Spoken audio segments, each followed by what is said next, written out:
Hey guys, എല്ലാവർക്കും നമ്മുടെ പുതിയ വീഡിയോയിലേക്ക് സ്വാഗതം. അപ്പോൾ ഒരു വാർത്ത ഞങ്ങൾ പറയാൻ വേണ്ടി വന്ന കേട്ടോ. നമുക്ക് PR കിട്ടിയിരിക്കുകയാണ്. അങ്ങനെ ഫൈനലി 5 വർഷം കഴിഞ്ഞു അല്ലേ? അപ്പം അത് പറയാതിരിക്കാൻ മേലല്ല, അതുകൊണ്ട് ഞങ്ങൾ അറിയിക്കുന്നതാണ്. അപ്പോൾ ഒഫീഷ്യലി അങ്ങനെ നമുക്ക് PR കിട്ടി അല്ലേ? ഇങ്ങോട്ട് വന്നേ. അങ്ങനെ ഇപ്പൊ നീണ്ട 5 വർഷത്തെ കാത്തിരിപ്പായിരുന്നു കേട്ടോ. നമുക്ക് ഇങ്ങനെ ഡൗട്ടായിരുന്നു, കിട്ടൂല എന്നായിരുന്നു ഞാൻ പ്രതീക്ഷിച്ചത്. ഫൈനലി കിട്ടി. ഇനിയിപ്പം നമ്മുടെ ആമിക്ക് മറ്റേ ഇതെടുക്കണം, നാച്ചുറലൈസേഷൻ. അത് കഴിഞ്ഞിട്ട് പിന്നെ ആമിക്ക് പാസ്പോർട്ട് അപ്ലൈ ചെയ്യണം. അങ്ങനെ കുറെ പരിപാടികളുണ്ട്. അപ്പൊ അതിന്റെ ഭാഗത്ത് അതിലോട്ടൊന്നും കടന്നിട്ടില്ല. നമ്മൾ കിട്ടിയ പാടെ തന്നെ നിങ്ങളെ അറിയിക്കുമായിരുന്നു. പിന്നെ വേറെന്താ പറയാനുള്ള, നമ്മുടെ വണ്ടി കാണാനില്ല അല്ലേ? യെസ്, അതൊരു ചെറിയൊരു സർപ്രൈസ് ഉണ്ട്. അത് പിന്നെ അറിയിക്കാം അല്ലേ? നമ്മൾ പണിക്ക് കൊടുത്തേക്കാണ്. അപ്പൊ പണി കഴിച്ച് കിട്ടുമ്പോ അവര് വിളിക്കും. സർപ്രൈസ് എന്താ വെച്ചാൽ എന്തെങ്കിലും പണി കിട്ടിയിട്ടുണ്ടാവും, അതായിരിക്കും നമ്മുടെ സർപ്രൈസ് അല്ലേ? നമ്മളവിടെ സർവീസിന് വെച്ചേക്കുവാണ്. അപ്പം അവര് വിളിക്കും. അപ്പോൾ ആ സർപ്രൈസ് എന്തെങ്കിലും കിട്ടിയാൽ ഞങ്ങൾ അറിയിക്കുന്നതായിരിക്കും. പിന്നെ വേറെന്താ പറയുക, ഇതിൻ്റെ മുന്നേ ഞാനൊരു എനിക്ക് 4-5-6 മാസം മുന്നേ ഞങ്ങൾ കുറച്ച് വീഡിയോസ് എടുത്തിട്ടുണ്ടായിരുന്നു. അത് ഇതിൻ്റെ കൂടെ ആഡ് ചെയ്യുന്നുണ്ട്. അതായത് നമ്മൾ മറ്റേ life in the UK exam എഴുതാൻ പോയതും അങ്ങനെ കുറേ കാര്യങ്ങളൊക്കെ ഞാൻ എടുത്തു വെച്ചിട്ടുണ്ടായിരുന്നു. നമ്മൾ ബ്രിസ്റ്റോളിലാണ്. അപ്പോൾ ഫസ്റ്റ് അറ്റംപ്റ്റിൽ തന്നെ നമുക്കത് കിട്ടിയോ ഇല്ലോ എന്നുള്ളതൊക്കെ നിങ്ങൾ കാണാം. അതൊരു സംഭവം തന്നെയായിരുന്നു. പിന്നെന്താ പറയാ, അപ്പൊ ഒത്തിരി സന്തോഷം. അങ്ങനെ ഒഫീഷ്യലി നമ്മള് PR ഹോൾഡേഴ്സ് ആയി. എല്ലാത്തിലും അഭിജയിക്കാൻ ഞാൻ തോക്കും. നീ ജയിച്ചോ? നീ ജയിച്ചു. കണ്ട, ജയിച്ചിരിക്കുന്ന സാധനത്തിനെ കണ്ട, വയറും തള്ളി ഗ്രഹണി പിടിച്ച പോലെ അല്ലേ ആമി? അപ്പൊ പിന്നെ വേറെന്താ പറയാനുള്ളേ? ആമി മറ്റേ പണിമുടക്ക് തുടങ്ങി. ആമിക്ക് നഴ്സറി പോകുന്നില്ല. ആമി മടി പിടിച്ചു അല്ലേ? ഇന്നും നഴ്സറി പോകേണ്ടവളായിരുന്നു. എനിക്ക് ചുമ പിടിച്ചോ? ഇന്നലെ ടമ്മി പെയിൻ ആയിരുന്നു. രാവിലെ എണീക്കുമ്പോഴേക്കും അങ്ങനെ അങ്ങ് ചുമക്കും. മമ്മി പറ്റുന്നില്ല മമ്മി. വയ്യാത്തോണ്ടാട്ടെ ഞങ്ങള് ചുമ്മാ അവളെ കളിയാക്കുന്നത് അല്ലേടി ആമി? അങ്ങനത്തെ ഞങ്ങൾ എക്സാം സെന്ററിന്റെ അവിടെ എത്തിയിട്ടോ. ഇനിയിപ്പോ ഇവിടെ നിന്ന് അകത്തേക്ക് കയറണം. അകത്ത് എനിക്ക് തോന്നുന്ന ക്യാമറ ഒന്നും അലൗഡ് അല്ല. അപ്പൊ നമ്മളൊന്നും ഷൂട്ട് ചെയ്യുന്നില്ല. നല്ല ടെൻഷൻ ഉണ്ട്. കാര്യങ്ങളെല്ലാം പഠിച്ചിട്ടുണ്ടെങ്കിലും ആദ്യത്തെ എക്സാമിന് തന്നെ പാസ്സാവണമെന്നാണ് നമ്മുടെ ആഗ്രഹം. സാധിക്കുമെന്ന് തമ്പുരാന് മാത്രം അറിയാം. പിന്നെ വേറൊരു കാര്യം, നമ്മളെ പാസ്പോർട്ട്, BRP കാർഡ്, പിന്നെ നമ്മുടെ വിസ, ഈ 3 സാധനങ്ങൾ എടുത്തിട്ടുള്ളൂ. വേറെ എന്തെങ്കിലും വേണോ എന്നുള്ള കാര്യം നമുക്ക് അറിയത്തില്ല. നമ്മൾ അകത്ത് കയറിയിട്ട് എഴുതി കഴിഞ്ഞിട്ട് ബാക്കി കാണാം കേട്ടോ. അതേപോലെ തന്നെ 17 ചാപ്റ്റർ ഉണ്ട്. 17 നമ്മൾ പഠിച്ചു. 17 ചാപ്റ്റർ അല്ല, 17 mock exam. Mock exam, chapter അല്ല, ഓരോ മോക്ക് ടെസ്റ്റ് പോലെ ഒരു 17 എണ്ണം ഉണ്ട്. അതിനകത്ത് ഓരോന്നിൽ 24 എണ്ണം വെച്ചുണ്ട്. അപ്പൊ അതിന്റെ വീഡിയോ നിങ്ങൾ ഓൾറെഡി കണ്ടിട്ടുണ്ടാവും വിചാരിക്കുന്നു. 18 എണ്ണം ശരിയായ മാത്രമേ നമ്മള് പാസ്സാവുള്ളൂ. 1918 ഫുള്ള് വർഷം തന്നെയാണ്, ഫുള്ള് ചരിത്രമാണ്. പിന്നെ എന്താ, ഇനിയിപ്പോ അകത്ത് കയറിയിട്ട് നമ്മളെ എക്സ്പീരിയൻസ് നമ്മൾ ഷെയർ ചെയ്യാം കേട്ടോ. നമ്മളെ എക്സാം സെന്റർ സെലക്ട് ചെയ്തേക്കുന്നത് ബ്രിസ്റ്റോളിലാണ്. ഡേറ്റ്സ് കുറവാണ്. നമ്മള് ഇതും കാര്യമൊന്നുമില്ല, നേരത്തെ അങ്ങ് എഴുതി വെക്കാം. മീൻസ് ഇപ്പോഴേ തുടങ്ങിയാലേ എനിക്ക് തോന്നുന്നു 2-3 തവണ എഴുതേണ്ടി വരും. അപ്പൊ അതുകൊണ്ട് ഞങ്ങള് അവൈലബിൾ ഡേറ്റ് നോക്കി ഫസ്റ്റ് അങ്ങ് എടുത്തതാണ്. പിന്നെ വേറൊരു കാര്യം എന്ന് പറയുന്നത്, ഈ വീഡിയോ കുറെ കാലം മുന്നേ ആയിരിക്കും ഞങ്ങൾ എടുത്തു വെച്ചിട്ടുള്ളത്. നിങ്ങൾ കാണുമ്പോൾ കുറെ കാലം കഴിയും. കാരണം നമുക്ക് ഇത് കിട്ടിയാൽ മാത്രമേ നമ്മൾ ഈ വീഡിയോ എടുത്തുള്ളൂ. അത് മാത്രമല്ല, ഇത് ഇപ്പൊ കുറെ നിയമങ്ങളൊക്കെ വന്നിട്ടുണ്ടല്ലോ, കിട്ടൂല എന്നൊക്കെ പറഞ്ഞു. അപ്പൊ എന്തൊക്കെയാണെന്നുള്ള കാര്യം നമുക്ക് അറിയാം. അപ്പൊ കിട്ടിയാൽ മാത്രമേ നിങ്ങൾ ഈ വീഡിയോ കാണുള്ളൂ. ഓക്കെ, എന്നാ പോവാം. അപ്പം ഇപ്പൊ 9:15 കേട്ടോ. 9:30 അകത്ത് കയറണം. അരമണിക്കൂർ മുന്നേ അകത്ത് കയറണം എന്നാണ് പറഞ്ഞത്. 10 മണിക്ക് എക്സാം. ഇപ്പൊ ബൈ, ഇനി എക്സാം കഴിഞ്ഞിട്ട് കാണാം. ടെസ്റ്റ് കഴിഞ്ഞ് ഇറങ്ങി കേട്ടോ. ജസ്റ്റ് നമ്മൾ ടെസ്റ്റ് സെന്ററിന്റെ ഔട്ടിലുള്ള ഇത് റിസൾട്ട് വന്നാ എന്താ നമ്മൾ 2 പാസ്സായിട്ടോ. ഞാൻ വിചാരിച്ച എന്റെ വന്നില്ല, നിന്റെ വന്നു പാസ്സായിരുന്നു. അപ്പൊ എന്റെ പാസ്സായി. നമ്മളെല്ലാരും കൂടെ വന്നേക്കുന്ന കേട്ടോ. അതെ, വണ്ടി അവിടെ പാർക്ക് ചെയ്തിട്ടുണ്ട്. ഇനി നേരെ പോയാലോ നമുക്ക്? ഇവിടുത്തെ ഒരു പ്രശ്നം എന്താണെന്നറിയാമോ, നമുക്ക് മാത്രമേ വരാൻ പറ്റുള്ളൂ. ടെസ്റ്റ് എഴുതുന്നവർക്ക് മാത്രം. ഫാമിലി മെമ്പേഴ്സിന് അകത്തേക്ക് കയറാൻ പറ്റില്ല. അത് ഇവിടെ മാത്രമല്ല, എല്ലായിടത്തും അങ്ങനെ തന്നെ. എത്ര മാർക്കെന്ന് കാണിക്കില്ല. കാണിക്കുന്നില്ല. എന്റെ എല്ലാം ശരിയായിരുന്നു. എന്റെ എല്ലാം ഗ്രീൻ ആയിരുന്നു. ഗ്രീൻ എവിടെ വരും? താഴെ ഗ്രീൻ കാണിക്കുന്നില്ലേ? ഞാൻ നോക്കുമ്പോ എല്ലാം ഗ്രീൻ, എല്ലാം ശരിയായി. ഞാൻ ആദ്യം 4 എണ്ണം വന്നില്ലേ, ഒരു ഇതുപോലെ ആദ്യത്തെ 4 ദിവസം ചുമ്മാ ഇട്ടതല്ലായിരുന്നു. ആദ്യത്തെ 4 ദിവസം ചുമ്മാ ഇട്ടേ. ഞാൻ ആദ്യമേ 4 ശരിയായോ പിന്നെ കുഴപ്പമില്ല. ആദ്യത്തെ എനിക്ക് പക്ഷെ എല്ലാം നമ്മൾ പഠിച്ചത് തന്നെ വന്ന് വലിയ കുഴപ്പമില്ല. അതുകൊണ്ട് ഭാഗ്യം കേട്ടോ, പാസ്സായി അല്ലേ. വിശ്വസിക്കാൻ കഴിയുന്നില്ല, ഞങ്ങൾ ഫെയിൽ ആവുമെന്ന് വിചാരിച്ചു വന്നേ. എനിക്ക് അറിയത്തില്ലാത്ത മെയിൻ ആയിട്ട് 2 എണ്ണമായിരുന്നു. അതേ ഫ്ലാഗ് ഇട്ട് വെച്ചിട്ട് ഒന്നും ഫ്ലാഗ് ഇട്ടില്ല. ഞാൻ നോക്കുമ്പോ എല്ലാം ഗ്രീൻ ആയിട്ടാ പോകുന്നത്. പിന്നെ എന്തിനു ഫ്ലാഗ് ഇട്ടത്? എന്താ നമുക്ക് വണ്ടി അടുത്തേക്ക് പോവാം. ഇതേ പെണ്ണൊക്കെ ചുമന്നു കേട്ടോ, തോളത്ത് കിടന്നതിന്റെ. ഇതേ കണ്ടാ നിങ്ങൾ വിശ്വസിക്കത്തില്ല കേട്ടോ. അതെ, കൺഗ്രാജുലേഷൻ വന്നു, ഫസ്റ്റ് തവണ എഴുതി അല്ലേടി. നമ്മൾ ഒരു കാരണവശാലും പാസ്സാവില്ല എന്ന് പറഞ്ഞ് വന്നേ കേട്ടോ. PR കിട്ടിയിട്ട് എങ്ങനെയുണ്ട് നിനക്ക്? നിന്റെ ഒരു എന്തെങ്കിലും മാറ്റമൊക്കെ നിനക്ക് തോന്നുന്നുണ്ടോ? എന്ത് മാറ്റാണ് PR കിട്ടിയിട്ട്? ആകെ ഞാൻ വിചാരിച്ച PR കിട്ടി കഴിയുമ്പോൾ നമുക്കൊരു കാർഡ് പോലെ അങ്ങനെ എന്തെങ്കിലും കിട്ടും. ഞാനും അതാ വിചാരിച്ച.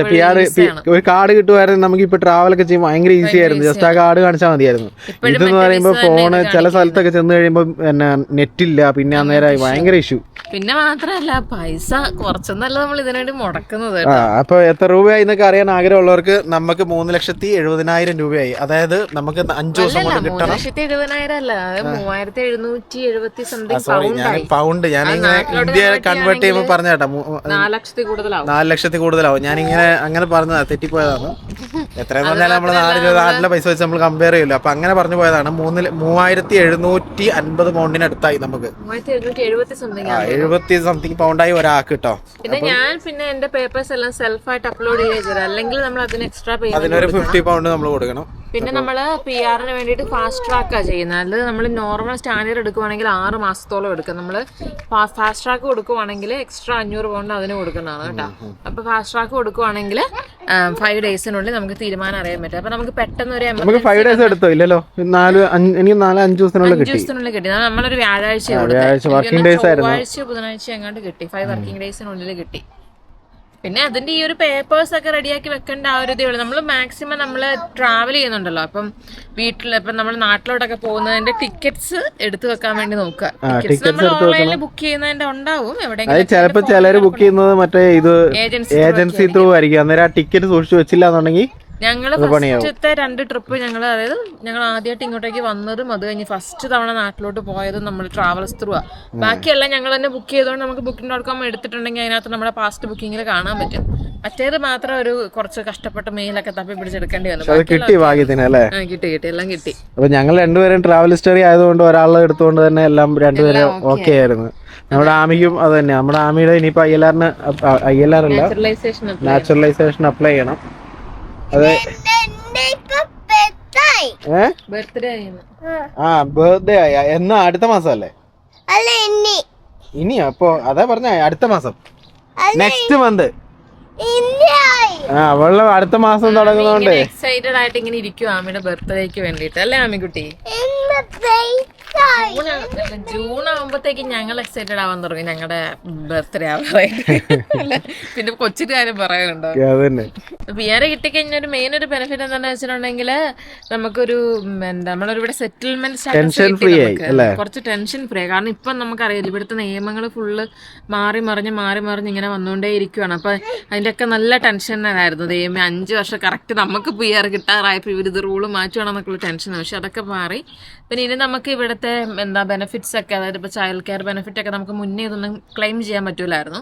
ഇപ്പം നമുക്ക് ചൈൽഡ് കെയർ ബെനിഫിറ്റും അങ്ങനെയുള്ള പബ്ലിക് ഫണ്ടിനൊക്കെയുള്ള ഒരു ആക്സസ് ഉണ്ട് ഇപ്പം നമുക്ക്. മുന്നേ ആണെങ്കിൽ നമ്മളിപ്പോൾ ടാക്സ് കൊടുക്കുന്നുണ്ട്, നമ്മുടെ ഇൻഷുറൻസ് കട്ട് ചെയ്തുകൊണ്ട് ഇതെല്ലാം ഉണ്ടെങ്കിൽ തന്നെ നമുക്ക് പബ്ലിക് ഫണ്ടിനുള്ള ഇത് നമുക്കില്ലായിരുന്നു. ഇപ്പോഴും നമുക്ക് സെറ്റിൽമെന്റ് കിട്ടിയതുകൊണ്ട് ഇതൊക്കെ ഇങ്ങനത്തെയുള്ള. അതേപോലെ തന്നെ നമുക്കിപ്പം എന്താ പറയാ സെക്കൻഡ് ജോബ്, അതായത് സെൽഫ് എംപ്ലോയിഡ് സ്കിൽഡ് വർക്കർ വിസയിൽ നിൽക്കുമ്പോൾ നമുക്ക് ആരാണോ നമുക്ക് മെയിൻ ആയിട്ട് സ്പോൺസർഷിപ്പ് വന്നിരിക്കുന്ന ആ ഒരു ജോബേ ചെയ്യാൻ പറ്റുള്ളൂ. ഇതിപ്പോ നമുക്ക് എന്ത് തരം ജോബ്സ് വേണമെങ്കിലും ചെയ്യാം. അപ്പം നമ്മൾ ഈ പറഞ്ഞ പോലെ വീഡിയോ ചെയ്യുന്നതുകൊണ്ടോ ഇതുകൊണ്ടോ യാതൊരു പ്രശ്നവുമില്ല. അതിൽ നിന്നുള്ള വരുമാനം ഞാനല്ല, വീഡിയോ അല്ലല്ല അങ്ങനെയല്ല. ഇപ്പൊ നീ തന്നെ വീഡിയോ ചെയ്യുന്നുണ്ട്, നിനക്ക് അതിനകത്ത് വരുമാനം കിട്ടുന്നില്ല എന്നുണ്ടെങ്കിൽ കുഴപ്പമില്ല. ഇപ്പൊ ഇൻസ്റ്റാഗ്രാമും യൂട്യൂബൊക്കെ ഒരുപാട് പേര് ചെയ്യുന്നുണ്ട്. അതിൽ നിന്ന് റവന്യൂ വരുന്നുണ്ടെങ്കിൽ മാത്രമേ പ്രശ്നമുള്ളൂ. ഇപ്പൊ നിനക്കാണെങ്കിൽ തന്നെ നമുക്കാണെങ്കിൽ അതിന്റെ യാതൊരു ടെൻഷൻ അടിക്കേണ്ട ആവശ്യമില്ല. എവിടെ ഒന്നും പൈസ ഇല്ലാത്തതുകൊണ്ട് നമുക്ക് ആ വിഷയമില്ല. അതെ. അപ്പോൾ ഒരുപാട് റവന്യൂ ഒക്കെ വരുന്നവര്, അതായത് ഇപ്പൊ ഈ പറഞ്ഞ പോലെ ഒരു സ്പോൺസർഷിപ്പിന്റെ അടിയിലാണ് അണ്ടറിലാണെങ്കിൽ ഉണ്ടെങ്കിൽ അങ്ങനെ ചെയ്യുന്നവർക്ക് ബുദ്ധിമുട്ടാണെന്നാണ് എനിക്ക് തോന്നുന്നത്. നമുക്ക് കൃത്യമായിട്ട് അറിയത്തില്ല. നമ്മൾ ഒരുപാട് പേര് പേടിപ്പിച്ചായിരുന്നു, കാരണം നമുക്ക് ഒരുപാട് പൈസ കിട്ടുന്നുണ്ടെന്ന് ആൾക്കാർ വിചാരിച്ചു.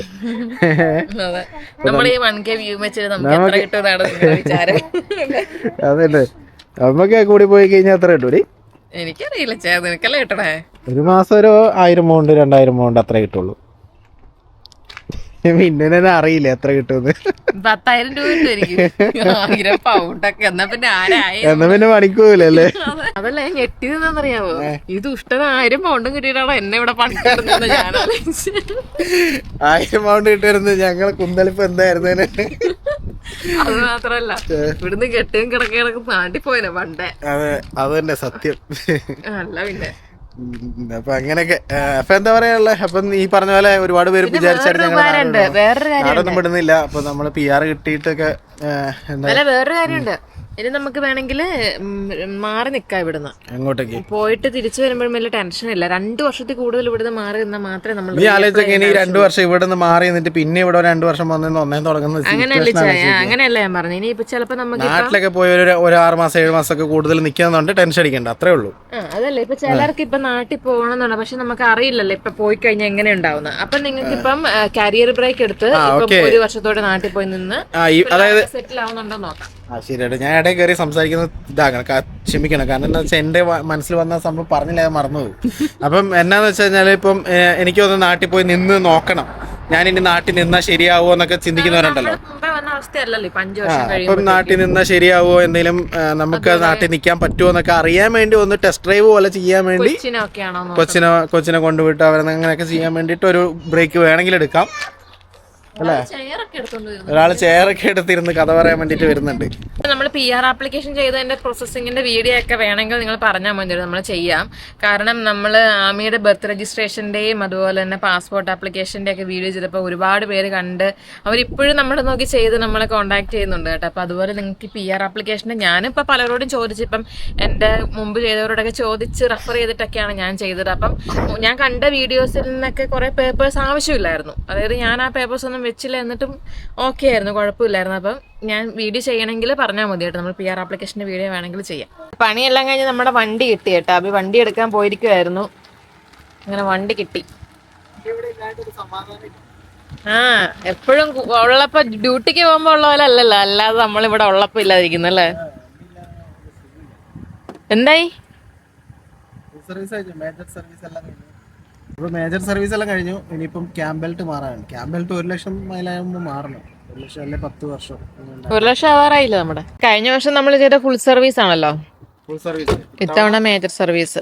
എഞ്ചിൻ ഓയിൽ അങ്ങനെയുള്ള സാധനങ്ങൾ മറ്റേ 40,000 രൂപ ഓടിച്ചപ്പോ എങ്ങനെ ഉണ്ടായിരുന്നു? ഓടിച്ചപ്പോ കുറച്ച് ഓക്കെ ആണ്. എന്തെങ്കിലും വ്യത്യാസം തോന്നുന്നുണ്ടോ? കുറച്ചുകൂടെ സ്മൂത്തായി, പിന്നെ എന്താ പറയാ, അങ്ങനെ എന്തൊക്കെയോ ഒരു തോന്നല്. ഇതൊക്കെ മാറിയില്ല, ക്യാബിൻ ഫിൽറ്റർ ഒക്കെ മാറിയെന്നാണ്. അതെല്ലാം ഇൻക്ലൂഡ്, അതൊക്കെ മേജറിന്റെ അകത്ത് ഇൻക്ലൂഡ്, അത് ഫുൾ സർവീസിൽ ഇൻക്ലൂഡ് അല്ല പോലും. ഈ ജോയിന്റിലൊക്കെ അവർ മറ്റേ ഇത് അടിച്ചിട്ടുണ്ടോ? എന്തടിച്ചു? മറ്റേ ഗ്രീസ് പോലത്തതാ. നമ്മളിപ്പോ ബിയാൻക്യൂലൊക്കെ പോയി കുറച്ചും കൂടി നമ്മുടെ ചെടികളും കാര്യങ്ങളൊക്കെ മേടിച്ചു. ആക്ച്വലി ഒരു ചട്ടി മേടിക്കാൻ പോയതാ, പക്ഷെ തിരിച്ചു വന്നപ്പം അതെ. എനിക്ക് ഇൻഡോർ പ്ലാന്റിന്റെ ചെറിയൊരു ഇത് തുടങ്ങിയിട്ടുണ്ട്. പിന്നെ ഓരോ സമയത്ത് ഓരോരോ ഹരം തുടങ്ങുന്നുണ്ട്, കുഴപ്പമില്ല, കാശ് പോവാൻ വേണ്ടിട്ടുള്ള വഴികളെ.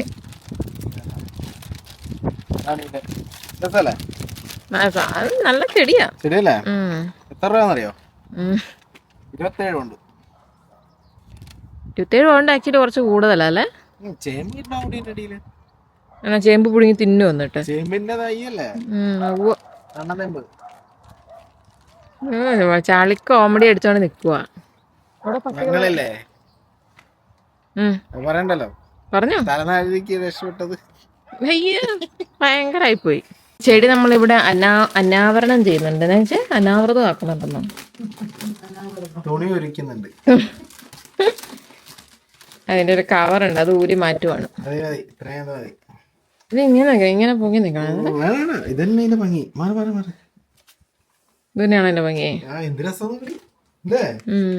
നമ്മുടെ അടുത്ത് മറ്റേ ഇതുണ്ട്, അത് ഏകദേശം വാടി പോകുന്നുണ്ട്. കണ്ണൻ ഞമ്പ്. കടയിലിരിക്കുന്ന നല്ല നല്ല ചെടികളെ കൊണ്ടുവന്ന് ഇവിടെ കൊണ്ടുവന്ന് കൊല്ലുക നല്ല ഓടി അതിന് എന്തെല്ലാം വളം ഇതൊക്കെ ഇട്ട് എന്ത് ഡീസന്റ് ആയിട്ട് ഒരു പരിധിയുണ്ട് വളക്കൊക്കെ. വളം ഇടുന്നതിനൊക്കെ ഒരു പരിധിയില്ലേ? ഇത് ഓവർ വളം ഇട്ടിട്ടില്ല. ഇതിപ്പോ കണ്ടില്ലേ, ഇത് വളം ഇട്ടതുണ്ടോ? ഇതിപ്പോ 1 വർഷം മേലെ ആയില്ലേ ഇത് ഇങ്ങനെ നിക്കുന്നത്.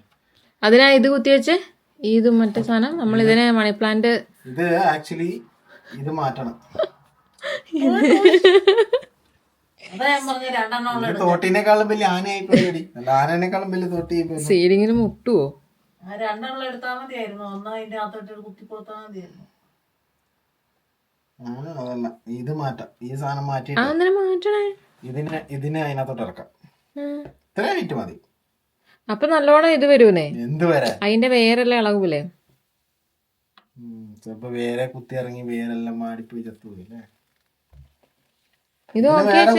ഇതിന് ഇവിടെ വേറെ കുത്താം, ഇവിടെ കുത്താം. അപ്പൊ വേരിലോട്ടായിരിക്കൂലേ കുത്തി ഇറങ്ങണേ? സൈഡിൽ കൂടെ കുത്തിയ അങ്ങനെയൊന്നും കുഴപ്പമൊന്നുമില്ല.